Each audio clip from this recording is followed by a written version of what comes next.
삶도 성령 충만하시고 행복한 삶이 되시기를 축원합니다.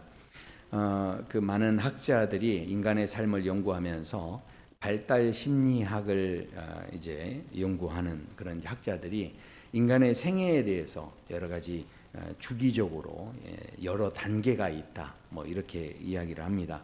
그래서 이 단계로 인간의 그 주기를 이렇게 인생 주기를 나누는데요. 왜 이렇게 단계별로 인생 주기를 나누느냐면 이런 그 나눔을 통해서 그 다음 단계 삶이 어떤 삶이어야 하는지 그것을 미리 예측하게 하고 또 이제 관리하게 하고 그리고 그 다음 단계로 나아가야 될 과제가 있고 성취해야 할 목표가 있다. 뭐 이런 걸 이제 우리가 알아야만 그래야 이렇게 성장을 이루지 않겠습니까? 그래서 이 발달 주기라는 것을 이제 학자들이 그렇게 이제 만들었는데 대표적으로 에릭슨이라는 분이 유아기부터 이런 이제 발달 주기가 있다. 이제 이런 이야기를 합니다. 그러니까 유아기라는 게 어떤 단계냐면 그 믿음을 키워나가는 시기라는 거예요. 믿음을 키워나가고. 근데 믿음만 키우는 게 아니라 또 이게 믿었는데 또 아닐 수 있잖아요. 그래서 이제 실망할 수도 있죠. 그래서 이게 유아기 때 믿음으로 자라느냐 아니면 불신의 환경에서 자라느냐 이것에 따라서 이 유아기가 전혀 다를 수 있다는 사람마다. 그래서 우리가 이제 이런 이제 단계들이 있는데 나이가 들어가면 무조건 성인이 되는 게 아니고요. 실은 성인이 됐는데 몸은 성인인데 아직도 관계가 어렵고 불신 속에서 자꾸 이렇게 살아가고 그러면 그건 유아기의 단계 속에 있을 수 있다라는 거죠. 에릭슨만 이렇게 발달 단계를 이제 구분한 게 아니고요. 피아제라는 사람도 인지 발달 단계를 이분은 이제 그 이야기를 합니다. 그리고 잘 아시는 대로 프로이드 같은 경우는 성적 발달 단계 이걸 가지고 이제 이야기를 하고요. 레빈슨 같은 경우는 인생에 대해서 어떻게 구분하냐면 그 인생의 삶의 계절이 있다. 이제 이렇게 이제 구분을 합니다. 결국 이렇게 많이 구분하는 전문가들 이야기로는 단계별로 인생들을 좀 이렇게 구분해서 볼 때 각 단계마다 성취해야 될 삶의 과제들이 있다. 이렇게 이제 한다라는 거죠. 자, 그런데 정말 좋은 의미를 가지고 저렇게 이제 구분을 하지만 그러나 여기에 우리가 좀 잘못 받아들이면 약점이 하나 있을 수 있습니다. 자, 그게 뭐냐면 마치 인생을 계단 올라가듯이 단계적으로만 이제 생각을 하는 거예요. 그렇다 보면 어떻게 되겠습니까? 성인기가 지나고 나면 중년기를 지나서 이제 중년기 지나면 내리막길 가는구나. 실은 이렇게 이제 생각을 할 수 있다라는 거죠. 그래서 윌리엄 셰익스피어는 아주 의미 있는 이야기를 했습니다. 학생으로 계속 남아 있어라. 학생으로 계속 남아 있어라. 배움을 포기하는 순간 우리는 늙기 시작한다. 마음이 늙으면 몸도 반드시 늙는다 하는 거죠. 자, 그러니까 지금 여기 앉아 계신 분들은 다 누구예요? 지금 배우려는 마음이 없으면 이 자리에 오지 않으셨죠.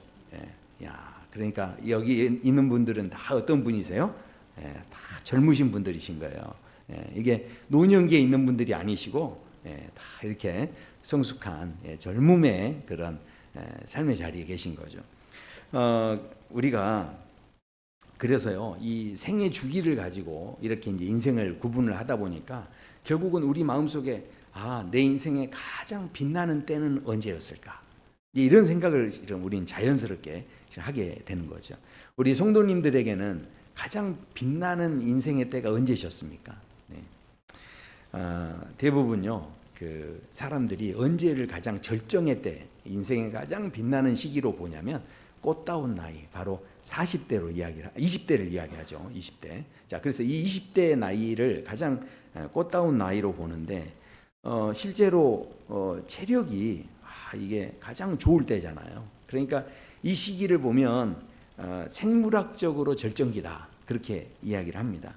그러니까 신진대사가 빠르기 때문에 무슨 일을 하더라도 얼른 이게 회복이 됩니다. 면역력도 이 최고조에 있기 때문에 웬만한 이렇게 질병이 있어도 얼른 극복을 하고 이렇게 회복이 되는 그런 모습이 있죠. 그래서 스포츠 선수들도요, 이 20대가 넘어가면 30대가 이제 지나가면 은퇴를 해야 됩니다. 왜냐하면 가장 절정기, 가장 최고의 성적을 낼 수 있는 데가 대부분 다 20대로 보기 때문에 그렇습니다. 그런데 30대 후반이 되면요, 자, 사람들이 뭘 깨닫느냐? 그러면 체력이 좋을 때가 절정기가 아니었다는 걸 깨달아요. 그래서 그때는요, 카드 한도를 자유롭게 쓸 수 있는 때이기 때문에 그때가 절정기래요.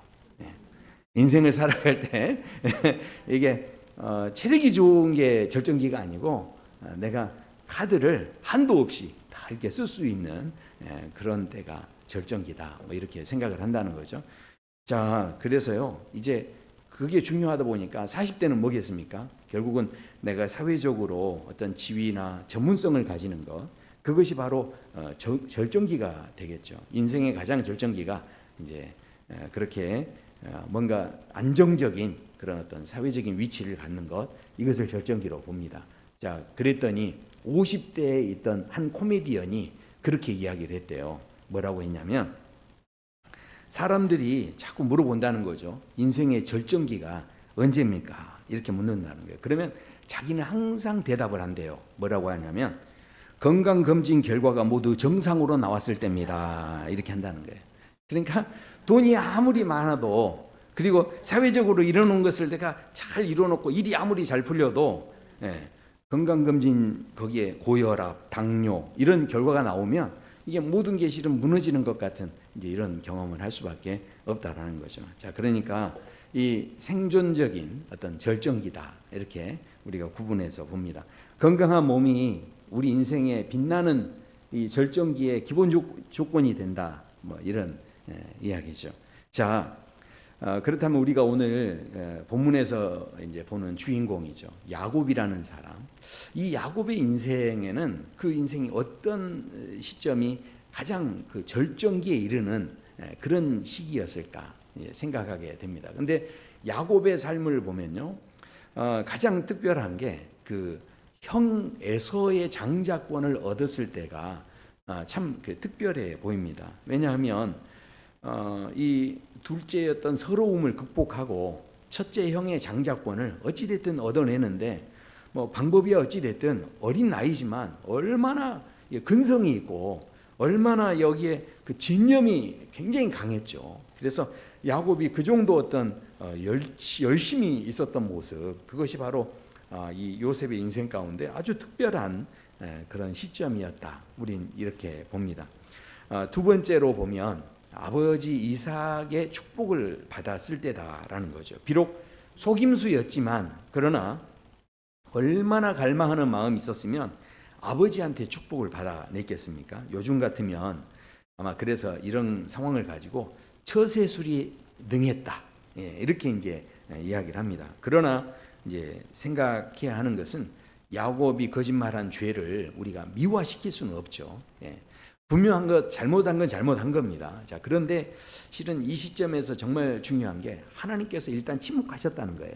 그건 무슨 이야기냐면, 인간은 잘못했지만 하나님의 은혜는 그보다 훨씬 그 넉넉하신 그런 은혜가 있었다라는 거죠. 그러니까 이 야곱의 인생에서 어쩌면 가장 절정기를 또 이룬 것이 이쯤이 아닌가, 이런 생각도 할 수 있죠.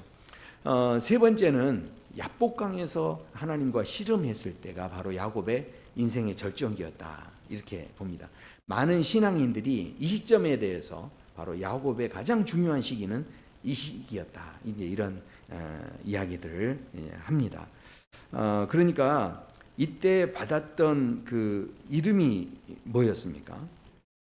이스라엘이라는 그런 이름이었죠. 그러니까 환도뼈가 부러지고 또 나를 축복하지 않으면 가지 않겠다라고 매달렸을 때 새로운 이름을 이제 받게 되는, 새로운 인생의 어떤 시작이 되어지는 시점이 가장 절정이다, 이렇게 볼 수가 있죠. 그런데 그것뿐만 아닙니다. 왜냐하면 이 야곱의 삶은 그렇게만 되지 않고요. 야곱의 삶에서 특징적인 것들이 또 하나 있는데, 그게 뭐냐면 사랑하는 라헬과 결혼을 했을 때죠. 14년을 그 여인을 얻어내기 위해서 그렇게 수고하며 노력하며 결국은 마침내는 보상을 다 받게 되는, 그래서 원했던 그 여인과 결혼하게 되는 이제 이런 그 절정기가 있었다라는 거죠. 한번 우리 성도 여러분의 인생을 생각해 보세요. 내 인생의 절정기는 어디쯤인지. 마지막에 보면 이 야곱은요, 요셉이 총리가 애굽의 총리가 되어 가지고 마지막에 이제 아버지와 이 야곱과 재회를 하게 되죠. 이때는 어떻겠습니까? 우리가 보기에는 야, 참 자녀 농사 잘 지어가지고 그래서 이 자녀 때문에 정말 인생이 빛나는 그런 순간이었겠구나, 이제 이런 생각을 하게 됩니다. 우리 성도 여러분의 인생에서는 가장 절정기가 언제라고 생각하십니까? 예, 오늘 이 야곱의 인생을 보면 여러 가지 참 이 사람 인생에 빛나는 절정기가 여기 뭐 이쯤이었겠구나 하는 그런 아주 뭐 드라마틱한 아주 화려한 그런 이제 내용들이 실은 많이 있습니다. 자, 그런데 중요한 것은 우리가 보고 사람이 보는 절정기가 아니라 하나님이 보시기에는 어땠는가 하는 겁니다.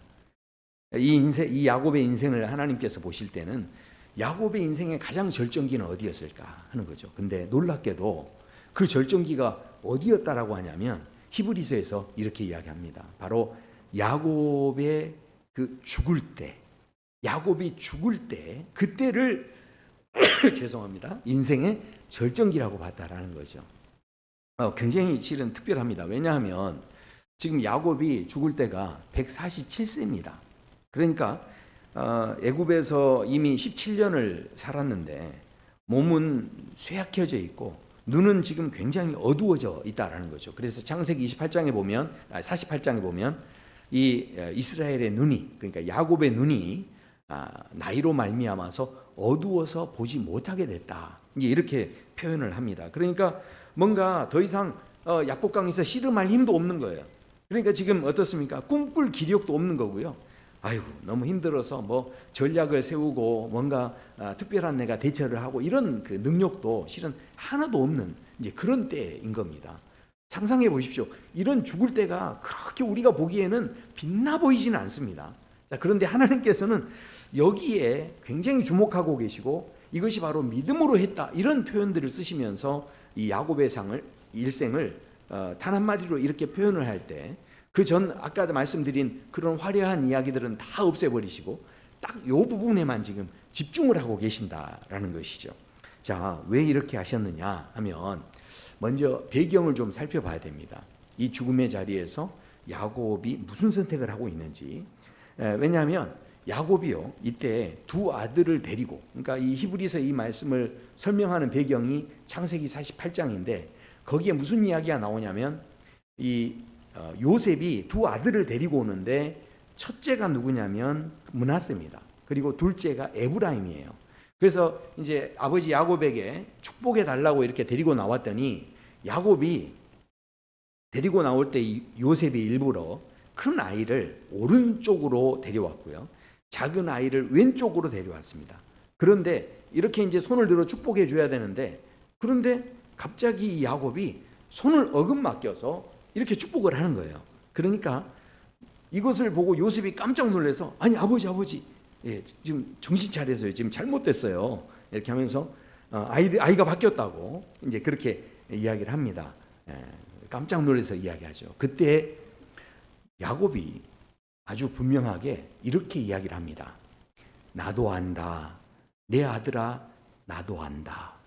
그러니까 이게 내가 정신없어서 이러는 게 아니다는 거예요. 나도 안다를 두 번이나 반복해서 이야기했다는 것은 분명하다는 거죠. 그러니까 지금 이 순간 자체가 지금 뭔가 나이가 들었고 기력이 좀 딸리지만, 그러나 이 야곱이 어느 순간보다도 지금 또렷하게 이 상황에 대해서 아주 분명하게 태도를 취하고 있다라는 거죠. 자, 이건 지금 무슨 이야기냐면 뭔가 내가 기술적으로 아이한테 이렇게 내가 해주고 싶은 사람 이렇게 한다, 이런 부분이 아니고, 이런 행동을 하게 된 그 원인이 뭐였냐면 죽음을 앞둔 그 상황 속에서 하나님을 경배했다는 겁니다. 그러니까 하나님을 경배했다는 것은 그 하나님을 경배하면서 하나님의 뜻이 무엇인지를 생각했다는 이야기죠. 그러니까 지금 이 상황 자체는요, 굉장히 실은 대단한 거죠. 우리가 죽는 그 순간까지 하나님을 경배하는 것이 우리의 삶의 판단력을 흐리지 않게 하는 아주 중요한 것이 될 수 있음을 지금 이 야곱이 지금 보여주고 있는 거죠. 자, 그렇다면 왜 이 지금 순간을 하나님께서는 가장 절정의 순간으로 보고 있느냐? 야곱의 가장 빛나는 인생으로 왜 보고 있느냐? 조금 더 자세히 제가 설명해 드리면 첫 번째가 뭐냐면 완전한 의존하는 마음이 그 안에 담겨 있었다라는 겁니다. 왜냐하면 그 지팡이 머리에 의지했다라고 하는데 그 지팡이가 뭡니까? 야복강에서 이 환도뼈가 부러진 뒤로부터 이 지팡이를 짚고 다녔던 거죠. 그러니까 이 지팡이를 짚는데 결국은 이게 무슨 의미가 있습니까? 내 힘으로는 안 됩니다. 내 힘으로는 안 됩니다. 이런 고백이 담겨 있는 게 지팡이입니다. 우리 지팡이 하니까 별 생각이 별로 없으신데 저희 아버님께서 돌아가시기 전에 조금 힘드셔서 지팡이를 짚어야 하는 그런 상황이 돼서 어머니가 사주셨는데 그거를 그렇게 싫어하셨대요. 지팡이가 있는데도 그 몸이 가누기 힘드신데도 지팡이를 짚으려고 하질 않았다는 거예요. 이 지팡이가요, 그 자존심 상하는 거예요. 지팡이 짚는다는 게. 이게 얼마나 이게 실은 그 마음이 서글퍼집니까? 근데 야곱이 지금 그 지팡이를 짚고서 그래서 어떻게 했다는 겁니까? 지팡이 머리에 의지를 해서 이렇게 하나님께 이렇게 경배했다라고 하는데 이건 무슨 의미가 있습니까? 인생을 살아보니 이것은 내 힘으로 되는 게 아닙니다. 내 연약함을 고백합니다. 이런 고백이 있는 거죠. 근데 하나님께서는 우리의 가장 빛나는 인생에 대해서 그런 시점을 가장 빛나게 보고 계신다는 거예요. 지금은 돌아가셨습니다마는 고 김수환 추기경 그분에게 어떤 분이 물어봤대요. 아니 그 어떤 기자가 이제 물어본 거죠. 아니 그렇게 외국어를 잘하신다고 하는데 몇 가지 말이나 하시냐고 그랬대요. 그랬더니 김수환 추기경이 제가 7가지 정도 하는 것 같다고 그랬대요. 그러니까 뭐 어떻게 하냐 했더니 아니 한국에서 태어났으니 한국말 하겠죠. 그리고 일제 시대 살았으니 일본말도 좀 할 줄 압니다. 그리고 영어는 뭐 기본적으로 또 유학 준비하고 하느라고 하게 됐고 그래서 이제 또 네 번째는 유학을 가보니까 이제 또 독일어를 또 해야 돼 가지고 독일어도 하게 됐다라는 거죠. 그리고 신부 공부를 하기 위해서 라틴어를 공부했는데 그래서 그 라틴어 말도 하게 됐다라는 거예요. 그리고 마지막에 이 교황청에 가면 교황청에서는 이태리 말을 씁니다. 그래서 이 이태리 말도 좀 이제 하게 됐다라는 겁니다. 그러면서 마지막 또 하나를 이야기하는데 마지막 자기가 말 잘하는 게 있대요. 그게 뭐냐면 거짓말을 잘한다는 거예요. 거짓말. 자기가 구사하는 언어 속에 거짓말을 자기가 구사할 줄 안다. 이렇게 마지막에 이야기하는 거예요. 얼마나 이게 참 대단합니까? 생각해 보세요. 야, 여러 가지 말을 잘한다 그러면 우쭐대면서 내가 이 정도는 하지. 이렇게 했으면 전혀 빛나 보이지 않았을 거예요. 그런데 자신이 추기경인데도 불구하고 참 내가 부족합니다. 이것을 고백하듯이 내가 좀 거짓말도 생각해 보니 좀 하네요. 이렇게 이야기하는 그 모습이 오히려 그분을 더 빛나게 하는 그런 일이 되어졌다라는 것이죠.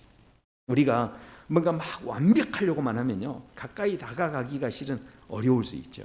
그러나 좀 나의 연약함을 이렇게 고백할 때 오히려 그 인생이 더 빛날 수 있다라는 거예요. 우리가 이 두 번째 보면 아주 순수한 경배가 이루어졌다라는 겁니다. 이 경배 속에 보면 무슨 자기가 받을 생각이 지금 전혀 없어요. 이 경배하는 이 상황 속에 시점 속에 보면 남한테 뭔가를 지금 주려고 하는 거지 자기가 얼마를 받아내겠다는 마음이 없는 거죠. 평상시 우리가 경배하고 예배할 때는 마음속에 뭐가 있습니까? 아유 하나님 건강도 주시면 감사하겠고요. 하나님 이 문제도 좀 풀어주시면 좋겠고요. 성공도 좀 했으면 좋겠고요. 이러면서 우리가 늘 뭔가 바라는 마음을 가지고 오는데 지금 이 시점에 이 야곱은요 뭘 바라는 마음으로 엎드린 게 아니었다는 거예요. 전혀 그냥 그 경배라는 순수한 마음으로 그냥 어떻게 하면 내가 뭔가를 줄 수 있을까 이런 마음으로 지금 이 경배의 자리에 나왔다라는 거죠.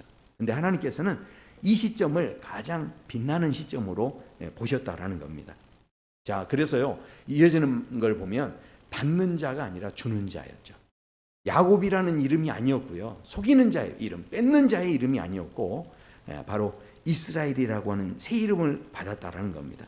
그러니까 이제는요, 복을 쫓아다니는 삶이 아니고 오히려 복을 다른 사람에게 나눠주는 그런 마음을 가지고 있었는데, 그것을 하나님께서 가장 빛나는 삶으로 보셨다라는 겁니다. 그 사도행전에도 말씀하죠. 받는 자보다 주는 자가 더 복이 있느니라, 이런 말씀을 하십니다. 자, 그러니까 이것이 얼마나 우리 인생을 빛나게 하는 것인가 하는 것을 이렇게 말씀을 하는 거죠.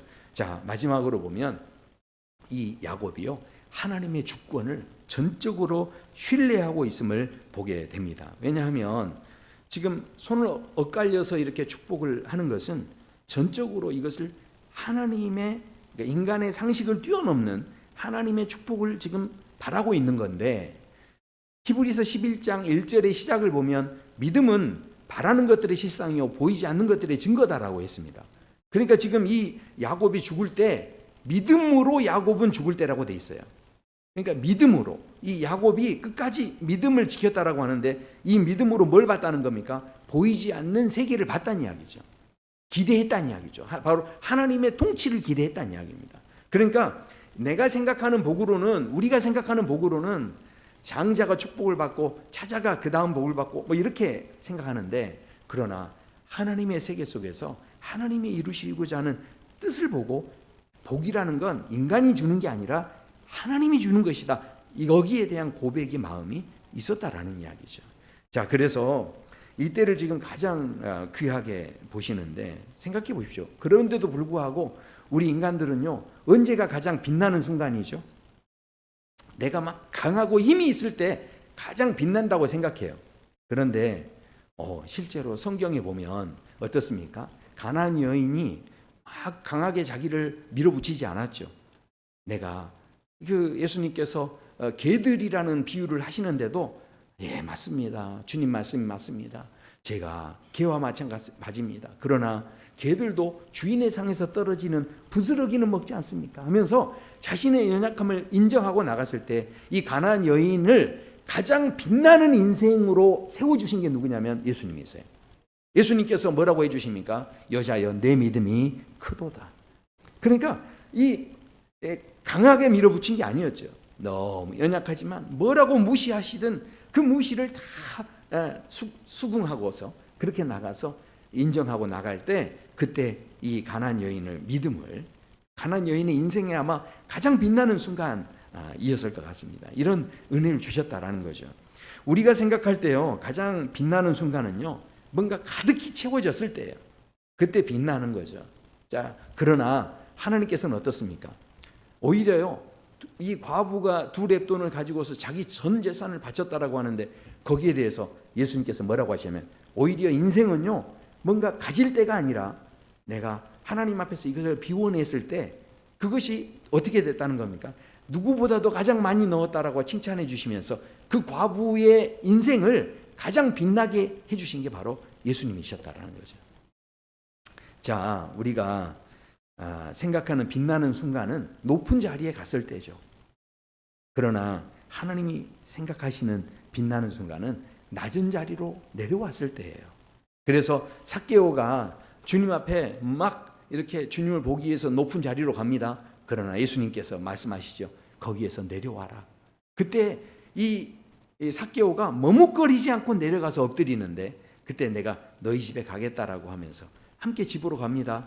바로 어쩌면 인생에서 가장 높아지는 자리를 가려고 했던 삭개오였는데, 그러나 가장 낮아지는 자리로 왔을 때 오히려 이 삭개오의 인생을 가장 빛나게 해주시는 하나님의 은혜가 있었다라는 것이죠. 우리는요, 인생을 생각할 때 뭔가 완벽해야 된다고 생각을 해요. 그러나 완벽한 것이 우리 인생을 빛나게 하지 않는다는 것을 바리새인과 세리의 비유를 통해서 말씀합니다. 바리새인은요, 11조까지 내가 드리고 모든 걸 내가 다 하나님 앞에 다 했습니다, 이렇게 이야기를 하는데, 그러나 세리는 어떻게 합니까? 하나님, 나를 불쌍히 여겨주세요. 그런 고백을 할 때 예수님 말씀하시죠. 세리의 기도를 받으셨다라는 거예요. 그러니까 이 세리의 인생을 빛나게 해주시는 하나님께서 모든 걸 완벽하게 했을 때가 아니라 자신의 부족함을 인정하고 주님의 은혜와 긍휼을 구했을 때 오히려 그 인생이 얼마든지 빛나질 수 있다라는 것을 말씀했다라는 거죠. 자, 제가 이렇게 비교를 쭉 하니까 이 비교를 통해서 참 그렇구나, 참 이렇게 약한 것이 강한 것이다 이러니까 이런 내용을 좀 오해하셔가지고 이분법적으로 생각하실 수 있는 위험이 있습니다. 이건 좀 오해가 돼요. 왜냐하면 이렇게 하면은 역시 가난한 건 좋은 거고 부자는 나쁜 거야 이렇게 생각하실 수 있어요. 그러나 그렇지 않습니다. 다윗 같은 경우는 강했을 때도 하나님이 사용하셨고 연약했을 때도 하나님께서 사용하셨죠. 그리고 아브라함은요 부자였습니다. 그런데도 하나님께서 아브라함을 떠나지 않고 아브라함에게 복의 은혜를 계속 주시죠. 그러니까 제가 방금 비교한 이 비교를 보시면서 이것을 이분법적으로 생각하시면 안 돼요. 우리 하나님께서는 결국은 어떤 하나님이십니까? 우리가 가난하든 부하든 지금 그게 중요한 게 아니라 정말 하나님을 의지하는 것에 분명히 하나님과 이 관계가 회복되어질 때 그의 삶을 통해서 하나님의 은혜를 드러내신다라는 것이죠. 자, 그렇기 때문에 하나님이 기뻐하시는 건 내가 강하냐 약하냐 이게 중요한 게 아니라는 거예요. 내가 얼마나 많은 일을 했느냐 못했느냐가 중요한 게 아니고 바로 하나님의 주권을 인정하는 마음이 있느냐 하는 것입니다. 자, 그래서요 야곱 같은 경우도 젊었을 때는 다 자기를 의지했고요, 자기 힘을 의지했고 자기 지혜를 의지했죠. 그래서 기가 막히게 속여가지고 그 상황을 다 위기를 넘어가는 이제 이런 기질을 발휘합니다. 자, 그런데 지금 죽음의 자리에서는 어떤 잔꾀도 부리지 않습니다. 어떤 속임수도 없고 그 하나님 앞에 예배할 때 경배할 때 뭐 바라는 것도 하나도 없습니다. 그냥 그 하나님 앞에 나와서 어떻게 합니까? 하나님만을 순수하게 경배했다라는 거죠. 그 자리에 하나님께서 친히 역사하시고 결국은 그것을 하나님께서 제일 기뻐하신다라는 것을 오늘 이 야곱을 통해서 우리에게 말씀하시는 거죠. 레오나르도 다빈치가 사람들이 물어봤대요. 당신의 인생에서 가장 큰 업적은 무엇입니까? 이렇게 물어봤대요. 그랬더니 그 다빈치가 뭐라고 했냐면 레오나르도 다빈치 바로 나 자신을 발견하는 거라고. 바로 나 자신이 가장 위대한 업적이다 이렇게 했다는 거예요. 이게 지금 굉장히 교만하게 들릴 수 있는데 그렇지 않습니다. 이게 무슨 의미냐면 다빈치가 했던 말이 뭐냐면 만약에 보십시오. 이 자연 만물이 있는데 꽃이 될 때 하나님께 영광 되는 거예요. 바람이 바람 될 때 하나님께 영광 되는 거죠. 근데 다빈치는 어땠다는 겁니까? 미켈란젤로가 되려고 생각하지 않았다는 거예요. 다빈치는 소크라테스가 되려고 생각하지 않았다는 거죠. 바로 다빈치는 하나님이 보시는 다빈치, 하나님이 보시는 나. 그러니까 누군가를 보면서 내가 그 누군가와 같아야 되겠다가 아니라 하나님 안에서 자기를 이렇게 보려는 마음이 있었다라는 거죠.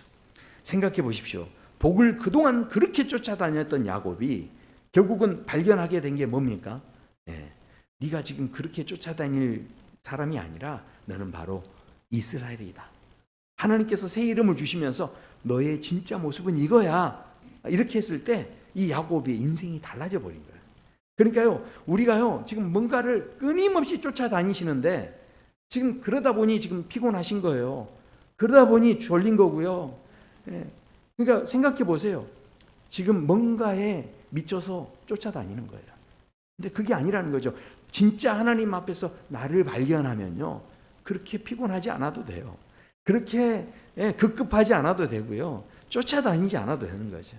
그러니까 지금 잘 생각해 보셔야 돼요. 우리 인생을 생각하실 때 그 터키의 시인이 그런 시를 썼어요. 이 나짐 히크메트라는 시인이 가장 훌륭한 시는 아직 쓰이지 않았다. 가장 아름다운 노래는 아직 불리지 않았다. 최고의 날들은 아직 살지 않은 날들이다. 네. 우리 사랑누리교회 모든 성도님들, 목사님 저 이제 다 늙어가지고요, 이런 말 하면 됩니까 안 됩니까? 안 된다는 거예요. 지금 아직 인생의 최고의 날들은 아직 오지 않았다라는 겁니다. 우리 현대 그 피터 드러커 같은 분도 이런 이야기를 합니다. 나의 최고의 저서는 과거의 책이 아니고 지금 쓰고 있는 책이요, 앞으로 쓸 책이다. 얼마나 멋진 말입니까? 그러니까 주방에서 음식을 만드셔도 너무 맛있어도 최고의 음식은 아직 만들어지지 않았다. 우리 주방에 우리 권사님들 힘 내셔야 되지 않겠습니까? 자, 그러니까 신앙생활도 마찬가지라는 거예요. 우리가 과거에 뭐 왕년에 내가 뜨거웠던 그때 믿음이 아니에요. 그러니까 우리가요, 신앙도 그런 식으로 언젠가 내가 좋았다 뭐 이런 추억거리로 삼으시면 안 된다는 거예요. 진짜 하나님의 은혜로 우리는 신앙생활을 하고 있는 줄로 믿습니다. 그렇다면 진짜 하나님의 은혜도 되게 하려면 어떻게 해야 될까요? 그래서 성경에서 이렇게 말씀해요. 하나님의 은혜를 헛되이 받지 말라. 그러니까 하나님의 은혜가 헛되지 않으려면 무슨 생각하셔야 되냐면 왕년에 하시면 안 되고 지금은. 그러니까 지금 은혜가 있어요. 지금 하나님 붙잡아야 되고, 지금 내가 하나님이 원하시는 게 뭔지를 붙잡아야 되고요. 그러니까 지금 하나님께서 앞으로 뭔가를 또 하기를 원하시는 거예요. 그러니까 지금이 중요한 거예요. 그러니 목사님 나 늙었어요 이러면 된다고요, 안 된다고요? 안 된다는 겁니다. 이게 지금 야곱이 경배하는 게 무슨 이야기냐면 죽을 때 경배를 했다는 거예요. 그렇다면 죽는 그 순간까지도 끝난 게 아니란 이야기죠. 우리는 대부분 죽음하면 모든 게 끝난다라고 생각을 하는데, 죽는 그 순간까지도, 그러니까 유아기가 됐든 청년기가 됐든 그 성인기가 됐든 중년기가 됐든 매 순간마다 지금 어느 나이에 계시든지 간에 그 지금을 우리가 중요하게 봐야 되는데, 이 야곱은 그 죽을 때조차도 뭐라고 봤다는 겁니까? 끝이라고 보지 않았다는 거예요. 그 지금의 순간에 하나님의 은혜가 어떻게 나타날까를 생각한 거죠. 그래서 뭐 한 겁니까? 경배를 한 거죠.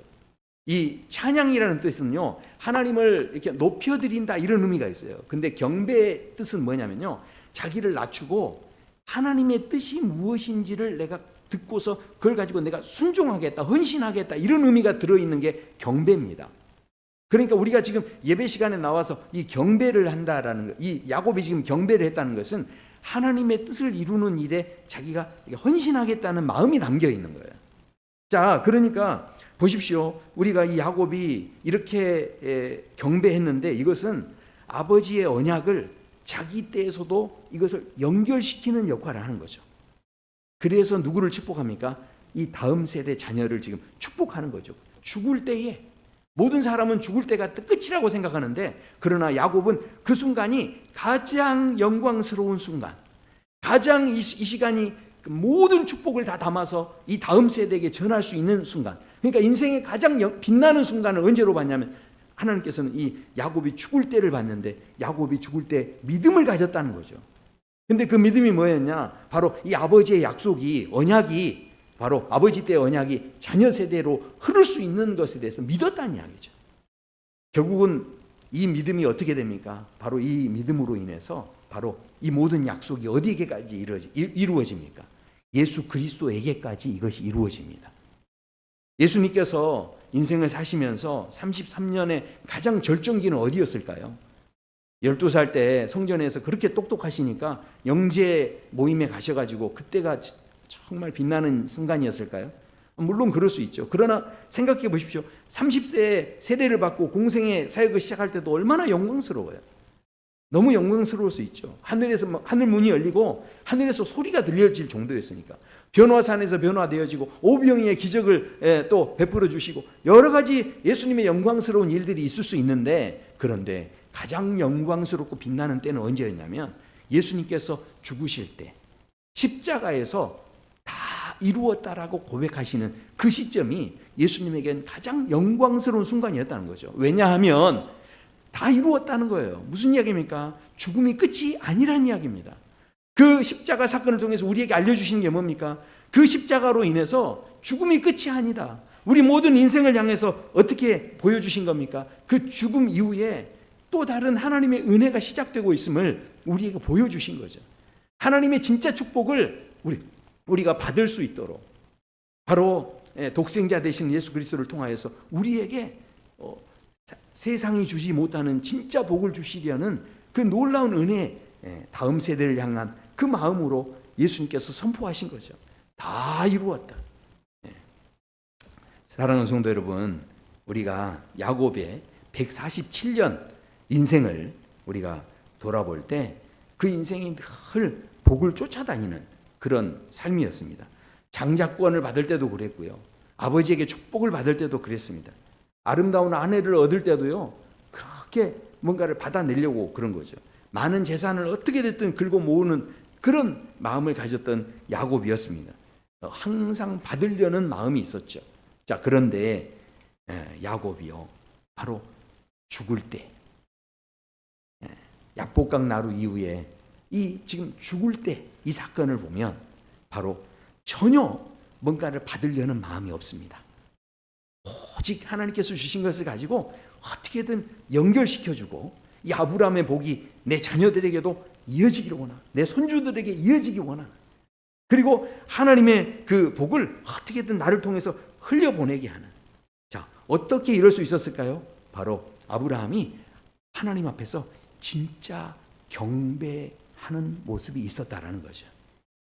사랑하는 성도 여러분, 우리가 지금 코로나19 이후에 많은 교회들이 현장에서 예배를 드리고 또 온라인에서도 예배를 드립니다. 저는요, 온라인에서 예배를 드리는 분들이라고 해서 제가 가볍게 생각하지 않아요. 그렇기 때문에 저희 교회는 끊임없이 온라인으로도 예배를 송출합니다. 중요한 것은 어떤 예배 자리의 형태에 있느냐가 중요한 게 아니라 우리 마음이 진정으로 이 야곱처럼 경배하는 마음이 있냐는 거죠. 이 경배에 대한 진심이 우리에게 담겨 있냐는 거예요. 지금 이 순간 우리가 경배에 대해서 진심을 가지면요, 하나님께서 그 순간이 바로 우리 인생에서 가장 빛나는 순간이 되도록, 바로 우리 인생의 절정기가 되도록 하나님께서 나타나 주시는 은혜로 우리와 함께 하시는 줄로 믿습니다. 우리가요, 지금 나이가 20대, 30대 아마 계신 분들이 있을 거예요. 마음속에 그렇죠. 취업 준비도 하고 또 더 좋은 직장, 또 결혼 생활도 하고 여러 가지 결혼 준비도 하고 하는 그런 사람이 있죠. 인생의 가장 절정기가 아마 결혼할 때 아니었겠습니까? 우리 성도님들은 잘 모르시지만 저도 그 결혼식 비디오를 봤더니 어쩌면 그렇게 젊고 어쩌면 참 그렇게 애띄어 보이는 그런 청년이 서 있는지 몰라요. 와, 정말 제 비디오를 보는데 참 깜짝 놀랐어요. 자, 그런데 중요한 것은 경배하는 사람이 되면요, 자꾸 무언가를 얻을까에 집착하는 게 아니라 어떻게 하면 내가 이 젊음으로 하나님께 영광이 될 수 있을까, 그것을 바라보는 눈이 열리기 시작한다는 거죠. 그러니까 최고의 절정기는 다른 데 있지 않다는 거예요. 바로 어느 나이대에 계시든 진심으로 경배하는 마음이 살아계시면 바로 그 자리를 빛나게 하실 하나님께서 역사에 주시는 줄로 믿습니다. 40대, 50대에 계신 분들, 사회적으로 얼마나 모든 걸 막 이루었느냐, 못 이루었느냐, 그게 중요한 게 아니에요. 바로 진심으로 경배하는 모습을요, 자녀 세대에게 보이시기 바랍니다. 그리할 때 그것이 바로 하나님께서 역사해 주시는 은혜가 될 줄로 믿습니다. 목사님, 저는 60대 이상인데요, 몸이 예전 같지 않고 기억력도 다 떨어지고, 그러나 야곱도 지팡이를 짚고서 지팡이 머리에 의지하고 하나님을 경배했다라고 합니다. 얼마나 힘들었으면 지팡이 머리에다가 이렇게 기대야 돼, 기대야. 근데 그렇게 기대면서도 하나님을 경배했다는 거예요. 어떤 조건도 없이 하나님을 향한 그 마음이 있었을 때 바로 하나님께서 그 순간을 야곱의 최절정기, 가장 빛나는 순간이다. 이렇게 히브리서를 통해서 우리에게 말씀하고 계십니다. 우리 이 시간에요, 이 야곱과 같은 그런 귀한 복의 은혜를 다 누리시는 그런 삶이 되길 소원합니다. 예수님께서도 끊임없이 하나님을 경배하셨죠. 뭘 요구하거나 바라지도 않으셨어요. 하나님의 뜻만 알기 위해서 새벽에 나가시고, 또 하나님의 뜻을 알기 위해서 이 잔을 내게서 옮기시옵소서. 결국은 하나님의 뜻만을 다 이루기 위해서 그렇게 하나님의 뜻을 이루는 경배의 자리에 딱 나가셨을 때, 그때 하나님의 은혜가 진짜 하나님의 은혜가 되도록 하나님께서 예수님을 부활시키시고 바로 우리에게 영원한 생명을 허락해 주신 줄로 믿습니다. 우리 인생의 가장 빛나는 절정의 순간들을 날마다 지금 이 순간에 또 맞이하게 되기를 축원합니다. 우리 함께 찬양하시겠습니다.